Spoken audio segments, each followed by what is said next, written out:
Pinag-uusapan pa rin sa social media ang tila pagkakilig daw ni Catherine Bernardo nang kantahan siya at tila hinarana ng isang kalahok sa Pilipinas Got Talent Season 7 itong weekend.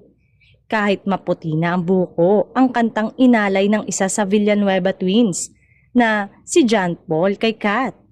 Paborito ni Catherine ang nasabing song kaya naman unang strum pa lang sa hawak na instrumento ng isa sa guitar duo kaak ay alam na agad ni Catherine kung anong title ng song.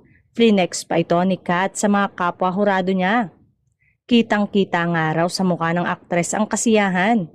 Nagdelulu tuloy ang fans na dahil daw kay Daniel Padilla ang ipinakitang kilig at tuwa ng aktres. Bigla raw nitong naalala ang dating boyfriend. Hindi naman natin masisisi ang fans. Very memorable kasi ang kantang ito sa Katniel fans dahil ito ang theme song ng last movie ni Kat at Daniel, ang The House of Us. Hindi nga napigilan ni Kat ang kumanta ng ilang linya ng Sharon Cuneta at Ray Valera iconic song nang lumapit sa kanyang PGT contestant na nagigitara.